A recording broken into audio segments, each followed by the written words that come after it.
And what happens with that is that as you start to grow people with Alpha and get people excited about Jesus, the pool of people that you have to do other things and work on other areas in your community starts to grow. And we've got this neat little graph where you start with just the parish priest and his little team, and then you grow more people and more people and more people as you start to do more, and as more people become excited with Jesus and you're actually about Jesus, and then you're starting to grow the people that you have to do all the other things that you need.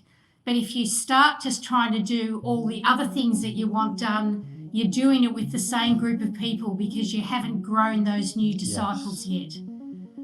Welcome to the Ron Huntley Leadership Podcast, helping leaders be a positive catalyst on the people they support, the organizations they serve, and the communities they live. This podcast will make you think, laugh, and grit your teeth with new determination to make your parish or business a place of transformation, passion, and purpose. If you're still breathing, you are powered for impact. Hello and welcome back to the Ron Huntley Leadership Podcast. We're excited to have you. If you're here for the first time, special welcome to you. I think today's episode is going to be really fascinating, particularly for those of you that work within the diocesan context. With us today are two leaders from the animation team in Melbourne, Australia, Lorraine McCarthy and Llewy Berchy. Welcome to the show. Thank you. Thanks Good for to be having us here. on. Lorraine, I know that, what's your title, Lorraine? Animation team leader. Awesome. And so, Lou, you work with Lorraine on her team. And let me ask you, because I know when I look around the world, dioceses are making changes, recognizing that the culture has shifted to such a degree that being relevant in today's culture is harder than ever before. And that requires change. And what I find exciting is that people are making the change. What's terrifying is none of us actually know how to do it, or in other words, know what's going to work for sure, which unfortunately requires faith. And it's hard. And so I'm looking forward to this conversation today. But what drove you guys, Lorraine, to make this journey of shifting the way things are done to have an impact? In 2018, we got a new bishop in the Archdiocese of Melbourne, Archbishop Peter Comensoli, and he came in with this wonderful vision of making our diocese more missionary and reaching more people both within the church and in the wider city with this message of Jesus and growing people in their relationship with him. So that's made a lot of changes in the Archdiocese. And Llewy, you were working for the Archdiocese over that time, weren't you? Yes, I was originally in the youth office, and during that time, there was a lot of changes, and we were working really in silos and had our own visions. And it was really great when Archbishop Peter came along and had the strong vision, the strong missional vision for the Archdiocese. And I guess that started the change within the structure of the Archdiocese. Yeah. That's true, because if you really mean that, like if as a leader, if you really mean what you say, oftentimes it's going to require change. And what I love about what that looks like within the diocesan context is, it's one thing for a bishop to say, I would really love to see the priests well supported and very fruitful. But then they have the same structure. It's like, well, that's a lovely wish, but what are you doing to make that wish come to life? And that's where you guys have an animation team. Lorraine, describe for our guests or listeners, what is an animation team? How is it set up and what's its purpose? Well, we definitely don't draw cartoons. So we have 4 what we call animation consultants, and we have a large diocese of 209 parishes. It's divided into 4 regions, and each animation consultant works particularly within a region, north, south, east and west. They have about 50 parishes each that they work for and with. And I lead the team, and we have an admin support as well. So it's a very deliberate structure to come alongside clergy, gain trust, and then slowly as they become open, begin to work with them along a pathway of missionary renewal. Beautiful. That's fantastic. And again, having worked with a number of dioceses, I know that's not always easy for the diocesan staff. Like I know here in Halifax, sometimes the diocese was looked at as the people downtown you'd rather avoid. And so building trust for them at the local parish was hard because we'd just be frustrated half the time of having to do reports or at the last minute being asked to go to meetings or what have you. And so there's often a contentious relationship here locally between the presbyterate and the diocese. And so I would imagine coming alongside and building trust, that would be a challenge.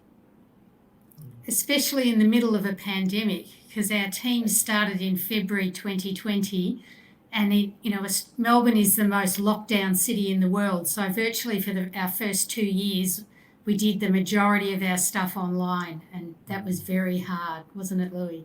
Yeah, it was. Sometimes we just have to cold call the priest and say, "Hi, I'm Llewy Berchy, and I'm the animation consultant for the Western region," and just try to get a conversation happening. And that was the first time they've really met me, and that was online or over the phone. So it was a challenge. Yeah. Right. That's a really interesting perspective. Congratulations, by the way, for being first in the world for lockdown. It's good to be good first at something. That's impressive. But I remember following. We're probably number 2 here in Nova Scotia. We were locked down like crazy too. All of my American clients were like, "Are you guys crazy?" Like, I'm thinking, well, yeah, probably. I don't know. We're trying to figure this out. Yeah, I don't envy any of the politicians or healthcare providers during that period of time. But that's a really good point. Like trying to not only did you start something new, you did it at a time where you couldn't be face to face, and that would be a challenge. And what was it like recruiting people? Like, how did you decide to put your team together, Lorraine? And maybe how were you looking at these 200 churches in terms of setting goals and what you thought was realistic and possible? We recruited our team, some from previous archdiocesan staff and then some people who we found along the way. But we felt and we're currently recruiting actually again. So if anyone's interested, we think it's really important on our team to have people with broad parish experience because we're going in and coming alongside clergy. And it's really important that the people that we're coming alongside had confidence in us in that we have worked in parish, that we know the huge struggles of being a parish in this 21st century and what it feels like to try and gather people and work with people. So it's very hard to find people like that in Melbourne, but we think that that's a really important issue. And then I forgot the second half of your question, Rod. Well, yeah, no, that's okay, because I started to ask myself, why did you ask 2 questions in a row? That's going to be hard to remember. So good on you for remembering the first one. I only ever remember the last part. And so I guess as you guys get started, and you have 209 parishes, how did you set out to figure out what you were going to do, how you were going to tackle this? Yeah, maybe I'll start with that. What you were going to do and how you were going to tackle it, because that's a lot of parishes. Yeah, and I think for a start, we weren't sure whether we'd use the regional model, but we pretty quickly decided that that was really the only one we could think of that would work because there were so many of them.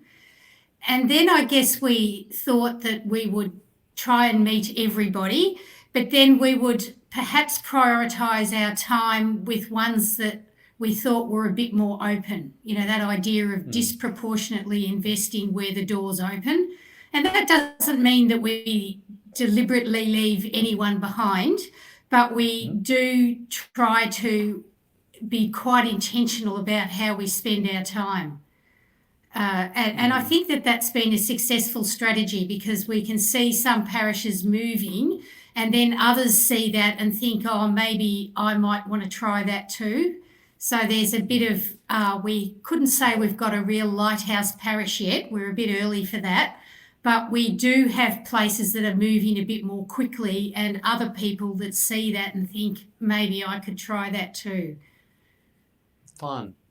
And so you started in February 2020, is that what you said? Yeah. And so for anybody Yes. that thinks you sign up for this and everything's turned around in a year, well, that defunks that. But I guess we could say that's COVID. But how are you finding this? At what point do you think all of your parishes will be lighthouse parishes in Melbourne? What do you think, Louis? I think it's a bit like Moses going into the promised land. He never really gets there, does he? He needed Joshua to take the Israelites in. I think it's going to be a very long-term type of vision. I would say, a long time, probably 30 years from now, 25 years from now. We'll see real cultural change, I guess. But we are seeing, I guess, micro-cultural changes around the place at the moment. We're seeing hope. We're seeing passion come alive. We're seeing leadership. People who are just sitting in pews and very disengaged in the parish, saying, I'd like to be a host or helper on Alpha, or I'd like to lead a Bible study. And these are substantial changes already. But if you're talking about big cultural changes, in the macro level, then I would say long term, 30 years. That's a really great perspective, because Lorraine, what I'm hearing is you guys said, hey, listen, we're not going at this carte blanche for everybody. We're just trying to say, hey, here's what we're doing, here's what we're thinking, and test the water, see who's open, and then start to work with people who might be more excited ahead of time than others, which is normal. And the early adopters and people that are willing to give something a try. But Louis, what I'm hearing you say is, and in those areas, we're starting to see some big wins in small capacities in churches, which is exciting. That's starting to be contagious. But the truth is, to get everything to us a particular place, well, one, it often never happens in terms of everybody. But at the same time, where we get that critical mass, it probably takes a long time, and consistency in terms of the way you go about it. Is that fair? Yes. Lorraine, when you're talking to people, or when you originally started to talk to people and raise up your staff, what is it that you were doing? What's what are the things that you were putting in place that you guys decided on, and how did you guys get there? We came up with 3 pathways that we thought it would be a good way to grow people. And I think the first thing that we thought was, when you often go to pastors for the first time, priests for the first time, they'll say, but I don't have anyone that can do any of this stuff. So the first thing really we found is to form a bit of a team. And often if you're a priest and you're wanting to start something new, your parish council aren't the best place to start, because often they have a mindset around maintenance and about keeping the show on the road and doing things. What you need for this team that's going to be starting something different is people that are open to new ideas, that are teachable, that are contagious.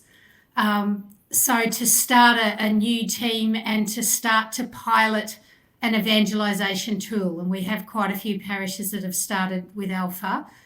And what happens with that is that as you start to grow people with Alpha and get people excited about Jesus, the pool of people that you have to do other things and work on other areas in your community starts to grow. And we've got this neat little graph where you start with just the parish priest and his little team, and then you grow more people and more people and more people as you start to do more, and as more people become excited with Jesus and you're actually about Jesus, and then you're starting to grow the people that you have to do all the other things that you need. But if you start just trying to do all the other things that you want done, you're doing it with the same group of people because you haven't grown those new disciples yet. And then the second thing that we ask people to work on is to really look at their leadership. And so once they start to get a bit of traction and they identify people of capacity in their parish and they grow them and kind of make more missionary, not that they weren't missionary before, but more excited and engaged missionary disciples, then you can start to choose your leadership team and senior leadership team and re-look at all the leadership structures in your parish, because you've got some people then that you know and you are growing that might be open to that. And then we have another pathway for maybe priests that don't want to do any of that, and we just work on, pick one thing, and that's mainly about a trust building thing. And so we, we'll work with them over time and grow them in trust, and then they might be prepared to start one of the other things. So that's kind of been the way that we've worked. Priority of evangelisation, let's start with some leadership structure, but building trust along the way as much as we can. Yeah. And we've been Beautiful. really excited because, you talked about early adopters before, sorry to interrupt, but we did some stats the other day and we've realised that we're into the early majority now, and we have about 32% or something of our parishes that are doing something in one of those areas with us. And we're a bit surprised about that because that's actually pretty amazing, isn't it? That is staggering. That is really exciting. Way to go. And what was that third category? You said there was a third stream. It's that stream where they're not really interested in that evangelisation stuff.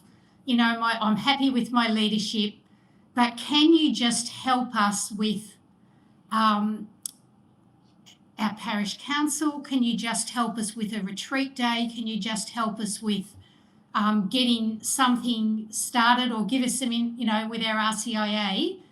And so we'll try and do everything in a missionary key. And every time we get in front of people, we'll talk about making missionary disciples, growing people, leadership. And in the end, even if sometimes if the priest is a little bit hesitant, sometimes the people start to see that wider vision. And you just keep things bubbling away while you're gaining trust, and then you can start work on some of the other things. Yeah.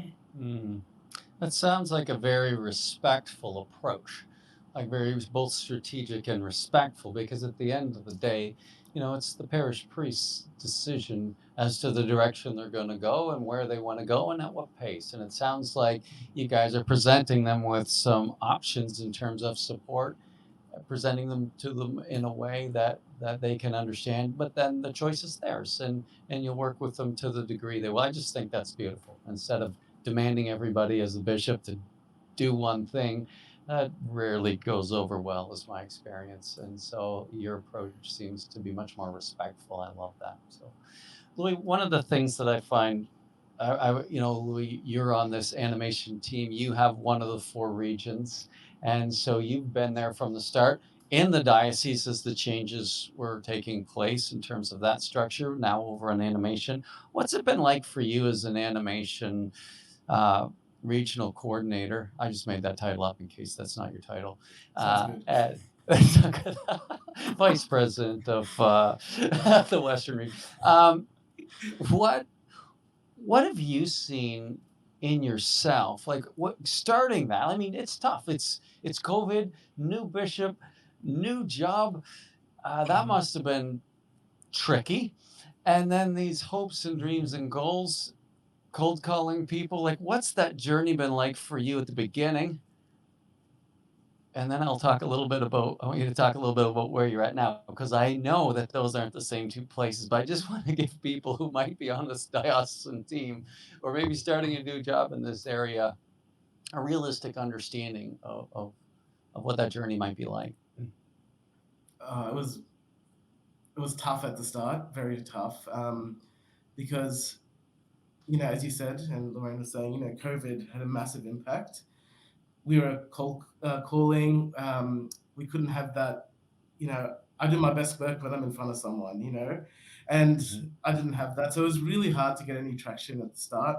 And then, I'm wearing my archdiocesan hat. And as you said, there's a little bit of mistrust in every diocese with parishes. And so, it was really tough being able to sit there and build trust with these men that, a lot of them, I can just talk for the team, I guess, we just met for the first time. So yeah, it was a really big mountain to climb to start off with. But after our first round of meetings, we got to the face-to-face meetings, we got to know a lot of the priests. And they would open up, really. They would open up and talk to us. And it was really beautiful to be able to sit there and to listen to these amazing men talk about, their struggles, but also their hopes for the parish. And by the second round, we became acquaintances. And I think by the third round, a lot of them are my friends now. So it's been amazing. And, really looking at parish renewal. I guess parish renewal starts with personal renewal. And for me, really focusing on parish renewal has helped me as a father, has helped me as a husband, it's helped my own faith life. And I've changed through this process already. And by seeing others change as well, and really, embrace the power of the Holy Spirit and have hope, rise within them. Oh, it's just done amazing things for my own faith life and my personal life as well. Yeah. That's beautiful. So to go from holy cow, this is harder than I thought. I'm not sure people even want to talk to me. This is hard and awkward and complicated, to these people are my friends, and you're probably developing partnerships with some of these, like you say, wonderful priests. And isn't it fun to collaborate, to partner with people for impact? Like, isn't that the coolest thing ever? Oh, that's awesome. It's a real privilege to be able to come to work every day and do that. So Yeah. yes, it is. It's amazing. That's wonderful. Well, good on you. Lorraine, what are some of the things when you look back and starting in this role and bringing the team together, what are some of the things that you found challenging at the beginning? I guess the first thing was bringing the team together and becoming really laser focused on what we're doing here, and that our main role is this task of bringing people into a relationship with Jesus. And so we had to work quite a lot on our team and our prayer life together. We pray every single day. We meet on Zoom every morning at 9:00 and we pray, sometimes just for 10 or 15 minutes, sometimes for a half hour. And we think that prayer powers everything that we do. And so to start that kind of praying in a diocesan team actually presented its own challenges right at the start, didn't it, Louis? We had to learn a new way of being vulnerable and praying together. And then we read books together and discussed them and talked about things. And there was a lot of, toing and froing and trying to kind of work together on the same page. And we had, in a sense, COVID was good in that way because we couldn't go out. So we had lots of time where we could read and reflect and chat, all on Zoom, of course. But we used that first 6 months of lockdown 9 months really, very effectively to grow our team and really be on the same page. And I think that was a challenge, but once we could go out to visit, we were sure about who we were and what we were doing and why we were doing it. And I think that has been really important. It felt hard at the start, but I think that has been really important for us. Yeah. What was that like for you, Louis, being a part of that? When she said it was hard at the start, were you feeling that too? And did you Yeah, definitely. But as Lorraine was saying, like having our team, we just got a beautiful team with an amazing culture within it, of the team, and being able to pray and be vulnerable with each other, it really helped us through those hard times. So yeah, leading out of a team is so important. That's fun because it sounds like you're modeling the very thing you're inviting your key priests to do. Like you're not just saying, hey, you should do this. Yes. You're like, no, we're actually doing it too. And sometimes it's difficult and you got to start somewhere. And what kinds of things did you guys do to build? Like, I'm sure our listeners are going, okay, love that. How? What books did you read and how did you get from here to there? What are some of the steps you took? Gonna go, Lorraine? Go ahead, Lorraine. Okay. We read, I think the first one we read was Sherry Waddell's Forming Intentional Disciples, and discussed that, because I think some of that is the why and a little bit. And then we read Father James's Beyond the Parish, which was just out at the start of 2020, and most of us had already read Divine Renovation, and just going through those steps of vision and culture and all of those things, and the pyramid, and reading and reflecting about that. And then I think that was about as much as we consciously read. And then we just did a lot of discussing and planning and thinking and kind of drawing in perhaps different podcasts and articles that we found, always with that idea of how can we best bring people along. Yeah. Beautiful. Is there Yeah, I anything think else? we also read not together but individually, like multipliers and other resources like that. In regards to leadership, which was really eye-opening for me. Yeah. Is that one of your favorite books that you recall when you were reading? Was that Multipliers book? Yeah, multipliers is fantastic. It's really great, and I recommend everyone read multipliers, especially in parish leadership. Who wrote that? Do you remember? I haven't read that yet. I'm gonna have to dive into it myself. Liz Wiseman. Liz Wiseman. Yeah, I think it's a secular book, but it's really, really great. Yeah, love that. Love that. And so when you're looking back now, or sorry, not looking back, but where are you at now? You say, Lorraine, 32% of your parishes in the diocese are working with you guys in one capacity or another on these projects and this pursuit to become missional. And one of the words that I like to use for missional is impactful, right? Like to be impactful. Really, that's what missional means. Sometimes that's a word, a churchy word that I don't know that everybody, what's that mean? To go away somewhere and well, it could, but it really means having an impact, doesn't it?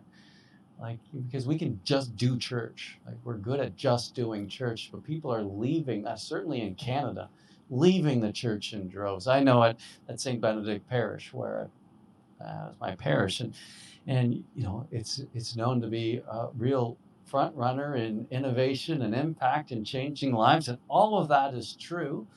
And yet we get about 1,500 people at Mass in an area that has 17,000 self-proclaimed Catholics, not to mention the nuns. And so we get about a little less than 10% of people actually going to church who consider themselves on a census Catholic anyway. And so there's a lot of work to do. It's tough. It's exciting, but it's tough. And so in Australia, give people a sense in Melbourne, what are you seeing in terms of the amount of people that come to church who would be self-proclaimed Catholics, for example? Sorry, Louis, do you know that number? Oh, I don't know the number off the top of my head. No? Do you know, Lorraine? It varies in different areas, but it is similar to what you're just saying there, Ron. We have parishes, the mean would be between 8 and 10%. We have some parishes that are high. We have one parish actually where it's 30%, which is pretty amazing. And a couple of parishes where it's only 2 or 3%. They're inner city parishes. So there's quite a spread, but generally between 8% and 10% and falling. Dramatically falling.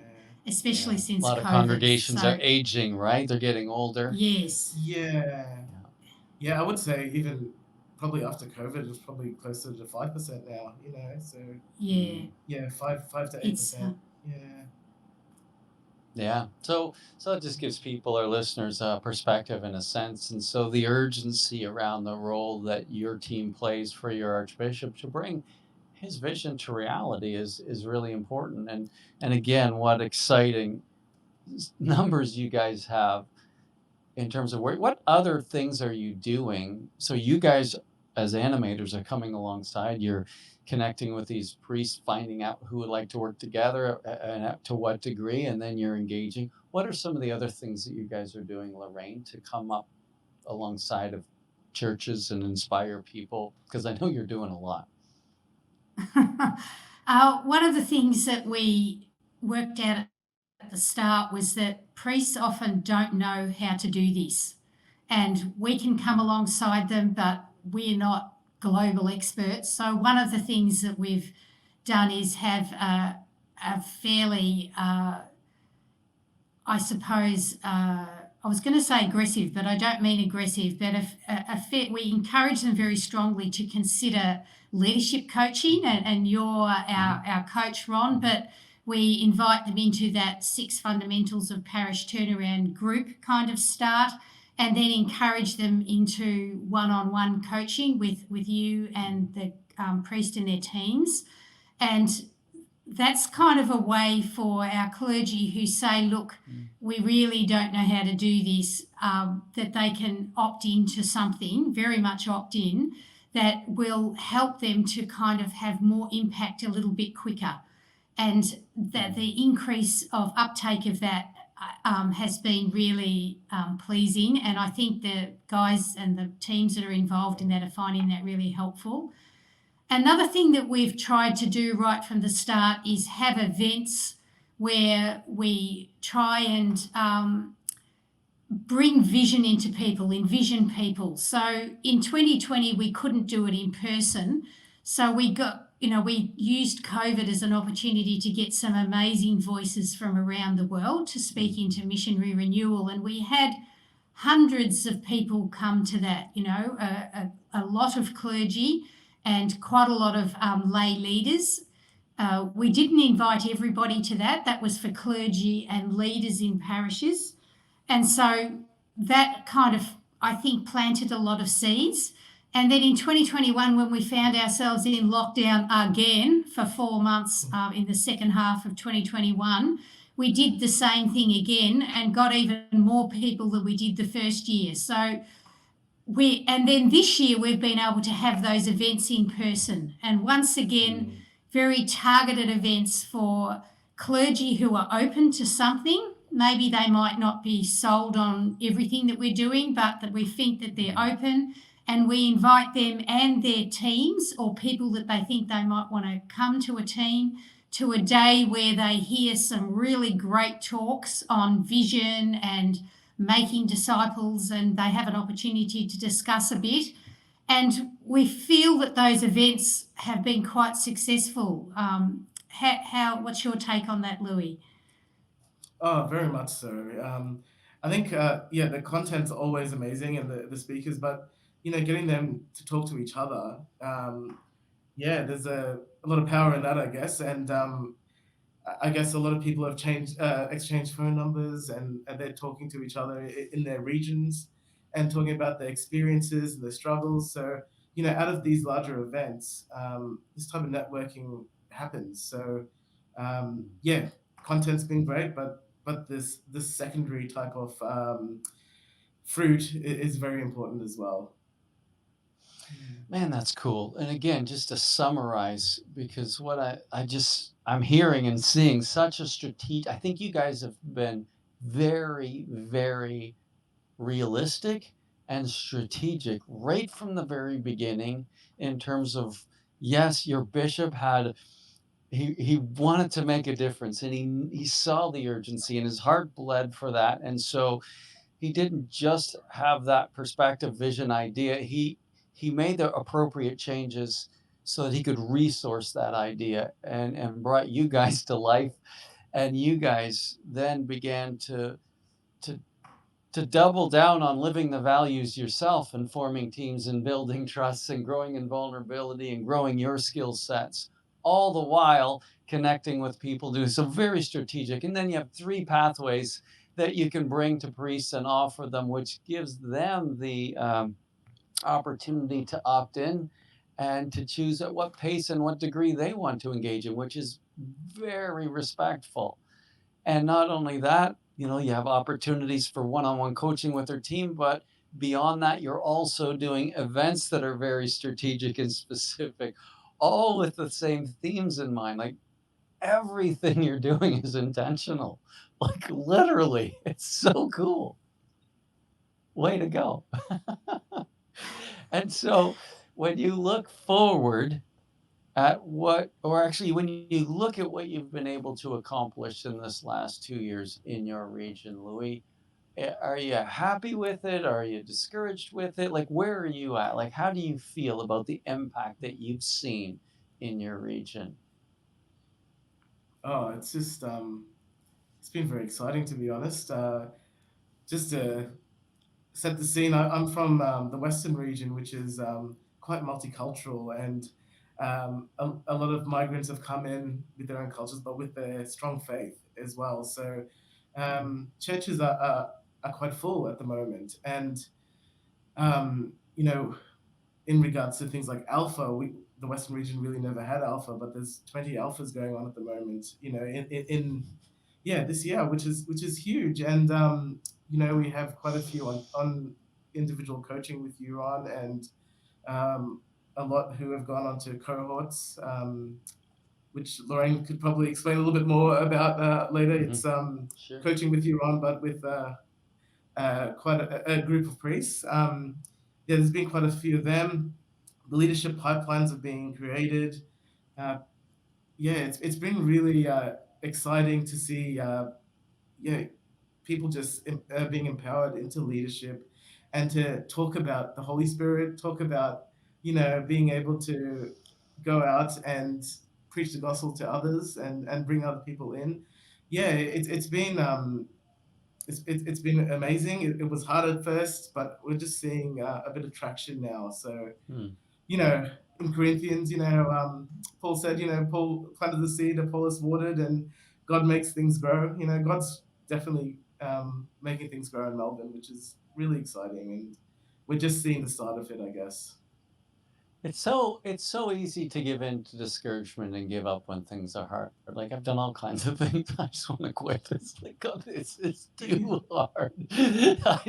What I thought was Yeah. going to be easy wasn't, and then it's hard. But then to break through difficulty, to break through discouragement, to break through uncertainty, and to continue to do the things that you guys believe to be right. And I can't help but think that's where a team must have been so helpful for you, Llewy, like to have Lorraine and the rest of the team to talk about those struggles. It must have been so valuable.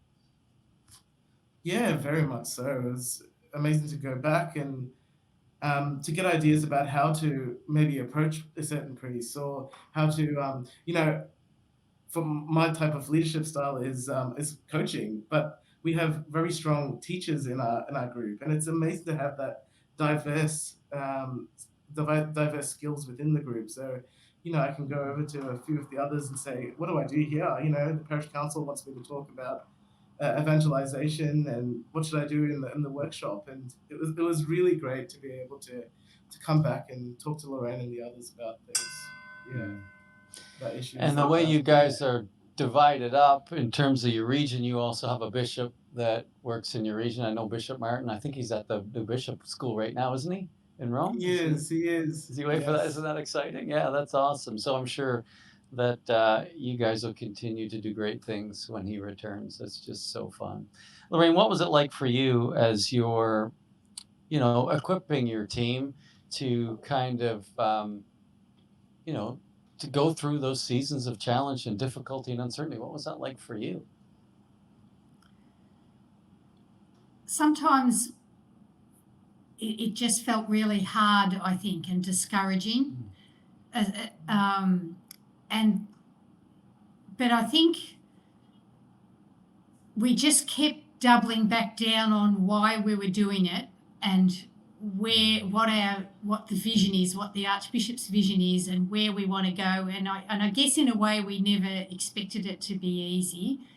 And prayer has been really helpful, and just spending additional time together when we need to, when there's a lot of discouragement. And I think also, one-on-ones and being in touch with every team member and trying to support them in the relationships with clergy that they're struggling with a little bit, and always bringing things back to team. We do decide a lot of stuff together, and so while I might be the leader, I think it's a very co-responsible team, and probably we might spend too much time meeting sometimes, I think, but then that means that we all own where we're going and what we're doing, and we can have some really honest conversations. So I think sometimes it's been really difficult, and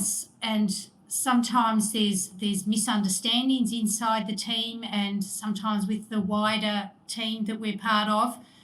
But it's just staying with a vision in mind and just keeping going, despite Right. pestilence and all the other things that happens, the COVID and all of that, just to keep on our direction and to try and keep up about it and hopeful. Yeah. Yeah.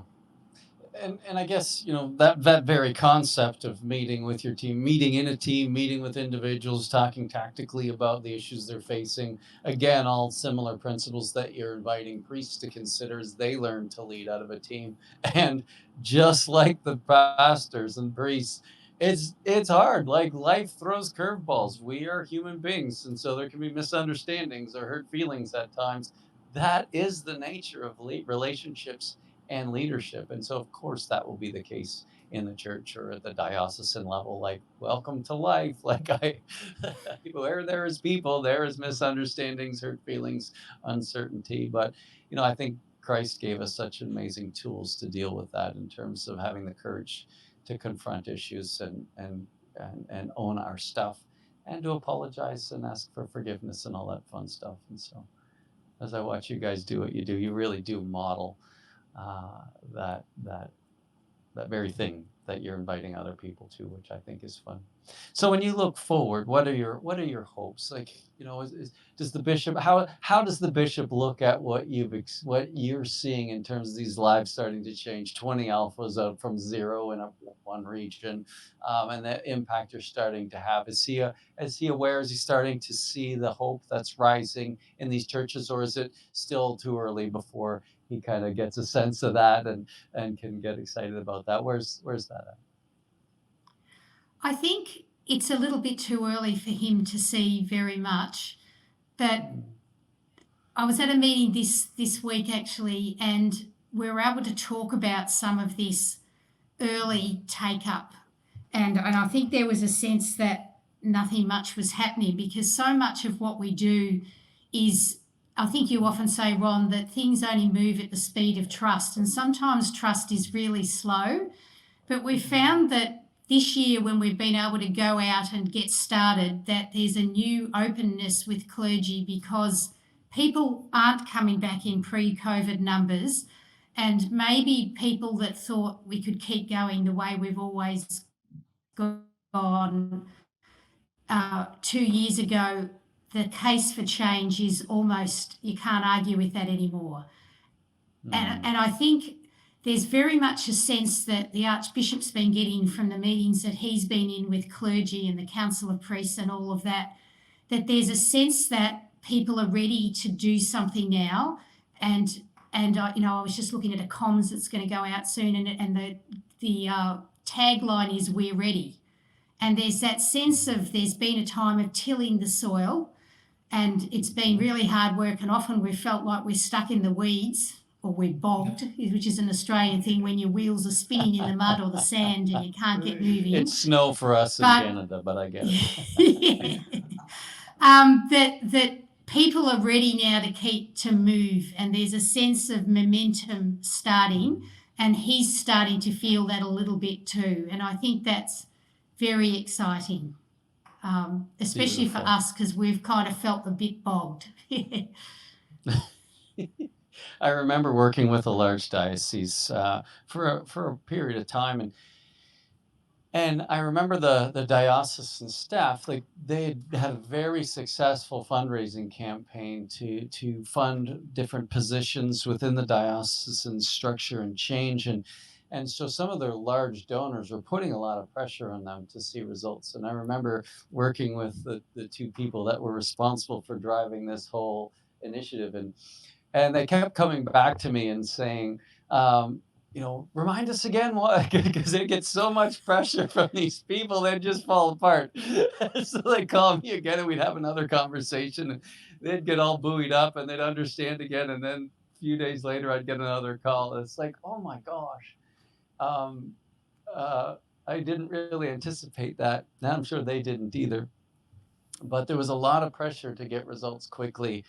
And they asked a question at one point, and I just thought it was the coolest question because at that point I was probably coaching 25 different churches. And they said, would we be able to talk to one or two of the churches you coach? And I said, no. I said, you can talk to all of the churches I coach, even the ones I no longer coach. And I'm going to ask them if they'll talk to you. And I'm going to tell them everything. Don't hold anything back, the good, the bad, and the ugly. Tell them your entire experience, because if they're going to go forward, they have to go forward on truth and confidence. And so it was really funny because they did. They reached out and every single client agreed to talk to them. Every one of them, even the ones that I no longer coached. And after a handful of calls, I get a phone call from these two guys and their confidence is through the roof. And they said they can't believe what they're hearing from these priests and their teams in terms of impact. And so he said, and they told me this is the funniest line ever. They said, so now, because there's a huge diocese as well, and they were getting a lot of pushback internally and from the donors, they said, when they talked to them and they came to a disagreement, they'd say, no. You're not allowed to disagree with us until you sit in on one of these interviews. And after you hear the interview, then you can disagree with us.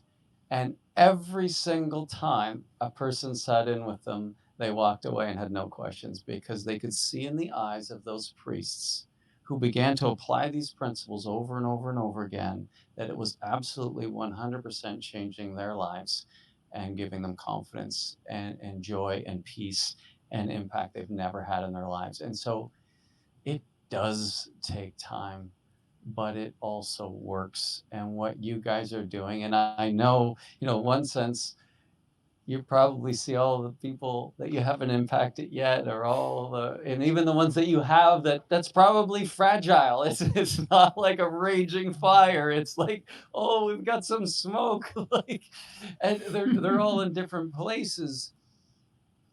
But I just want to assure you, in the work that I've done in other dioceses, I have not seen anybody take a more strategic approach and a more intentional approach from all these different angles than you guys have as a diocese and a team.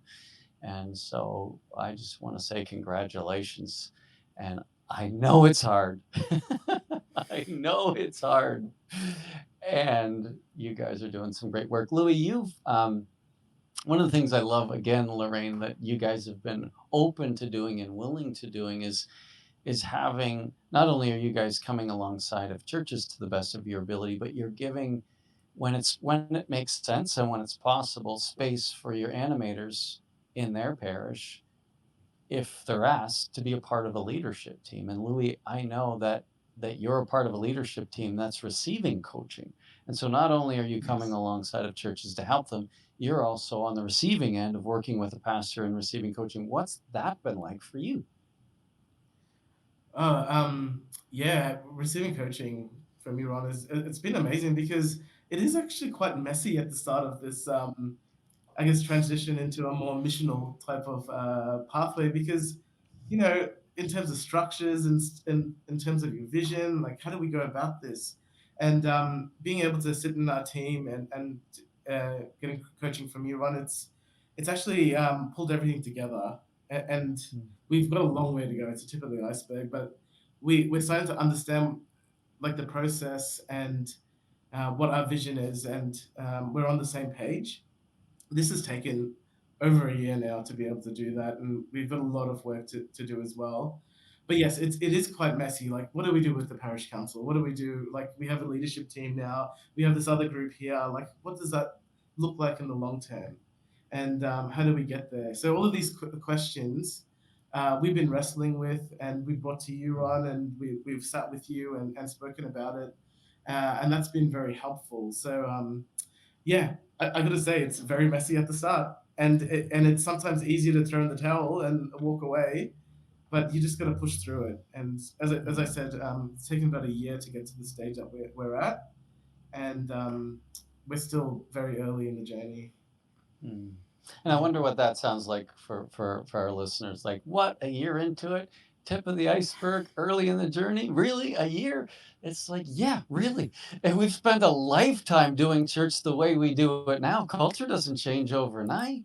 Oh, And no. you know, and my experience with working with parish priests is they have a way of doing ministry. They have a way of being a priest, and that very Yeah. self-identity is being shifted and evolving, and that's not easy. Who do they look to Yeah, that have dared to lead like this? Like, it takes a lot of faith.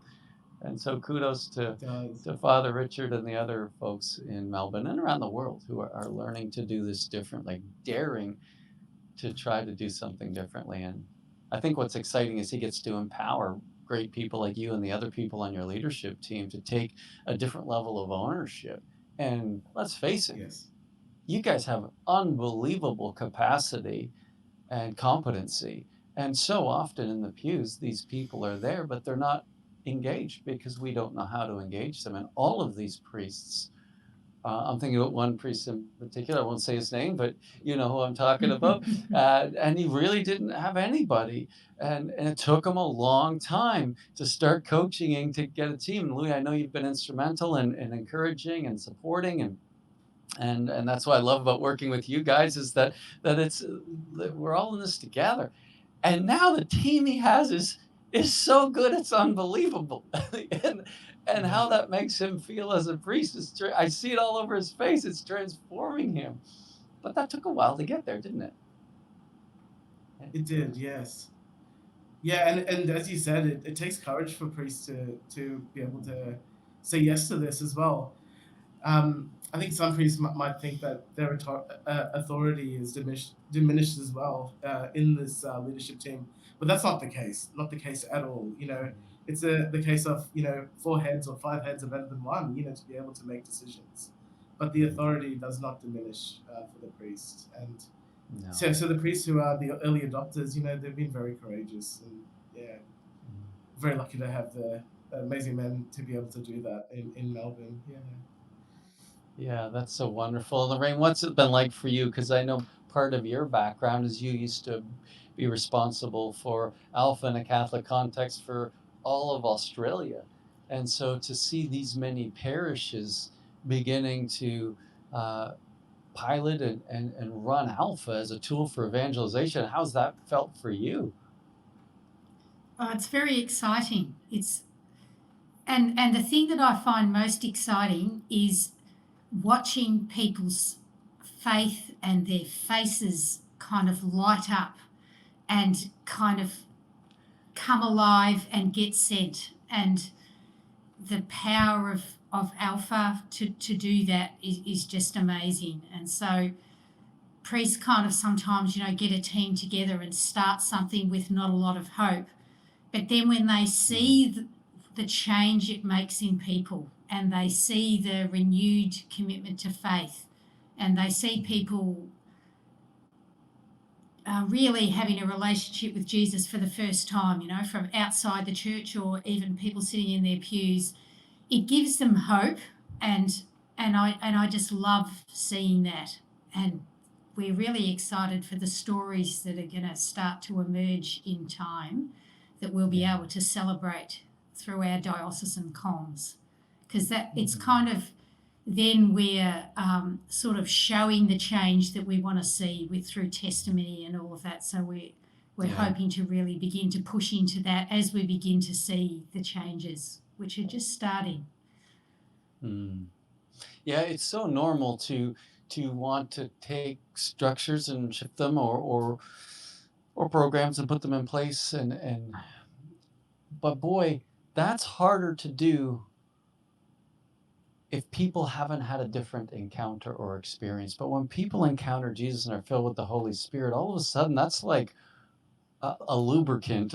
It makes everything easier because people's desire and passion and generosity goes through the roof. As the Holy Spirit transforms their heart, he often transforms their schedule or their timetable, and they want to give more back to the church and be a part of this good news and this movement of grace. But short of that, it's a grind sometimes. We're taking that same 10-15% of people and we're just changing their behaviors and hoping they're going to have a big impact, and they often don't. And so it's Alpha is one tool. It's not the only tool, but it's a tool that can bring people to Jesus and fill them with the Spirit, because that's what it's all about. And that makes everything else these priests do so much easier. So great work to you guys, and thank you for everything you do. Sorry, go ahead, Luke.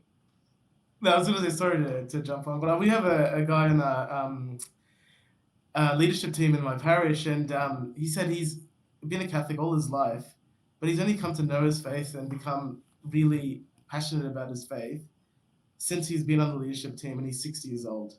So it's really changed his life, and it's it's changing a lot of people's lives within the parish as well. Yeah, so it's hard to see from a higher level the impact, but when you're in with the people in the parish, you can see the changes happening. So I guess we just got to be patient and just wait and allow the Spirit to work, I guess. Yeah, and that's so beautiful. Like, we have a lot of faithful people. And boy, when you see a faithful person's life transform like that person's, it's possible. Like, there's more than just faithfulness. There's transformation that's possible, and you're seeing it. So I remember years ago, Louis, it reminds me of that, because it can be hard to see, but our bishop at the time, our previous bishop, decided, as a lead up to Easter, he wanted to get to all the RCIA candidates to come to a mass at the cathedral. And he was really big on, we should be able to tell our stories. Of course, not many Catholics who are comfortable doing that or willing to do that, but that was a big theme for his that year. And it was so funny because at St. Benedict Parish, in many ways, he blessed it, mind you, he allowed it to happen. But because we were very successful, I think, in terms of changing lives and new people coming to faith and being very exuberant about it, actually made some people frustrated with us, because they'd hear about the church all the time, and then they were being compared, not by us, but by good-meaning people. And so resentment started to build up. Anyway, so he was at that mass, and so he gave his homily, and then he said, "So, anybody here want to tell me their story?" Thinking nobody would say yes, because what an intimidating environment. They're all just coming into the faith. None of them know each other. And the bishop's talking to you in the middle of a mass. And they've been to enough mass to know you don't get to say anything. And so then this lady, her name is Darlene, she puts up her hand. She swears like a sailor, gambles, you name it. Never came to church in her life, but a friend of hers who she worked with invited her so many times she couldn't stand her asking anymore. So I'll go as long as you stop asking me. She came, changed her life, now becoming Catholic. So she's there in the front row. I was like, "I'll tell you my story." She's got this really gruff, gravelly voice. And sure enough, she belts out this story of transformation and starts to cry, and just saying how big a role Alpha played in her life. And then apparently, I wasn't there, but apparently the bishop was shocked that she did share. And so she sat down. He's like, "Oh, that was great. Anyone else?" Sure enough, somebody else puts up their hand. Exact same type of story, also from Alpha, also from our parish. 4 people shared, all 4 of them from our church. All 4 of them had their life changed as a result of going to Alpha, experienced Jesus, who were filled with the Holy Spirit. It was so beautiful, because up until that point, he didn't know. He didn't know. But when he started to ask, all of a sudden the theme was so obvious. And I just thought, good for him for asking, eh? Good for him for asking, and good for those people to be able to witness. And so, so keep doing what you're doing. It is making a difference. And I can't wait until Archbishop Comasoli continues to hear more and more stories from his pastors and from the leadership teams and from the parishioners, just thanking him for his courage to have a vision, to do things differently, to dare to get behind financially and structurally to that passion he has in his heart that more people would come to know Jesus in Melbourne. It's commendable, and the work you're doing is awesome. So thank you to both of you. Thank you, Ron. Thank you, Ron. You're It's a welcome. pleasure being And on. for all Thank of you guys, oh, you're welcome. Thank you, Louis. For all of you that have been listening, we're also on YouTube now. I'd encourage you, please rate the podcast. Also, leave comments, ask questions. All of those help us to engage with you, the listener, and also drive the algorithms to get these conversations to as many Catholic leaders as possible to join in this great conversation, which is leadership and bringing more people home to Jesus. God bless you all. I want to encourage you, as you lead this week, be faithful to God and generous to others. See you next time, and remember, if you're still breathing, you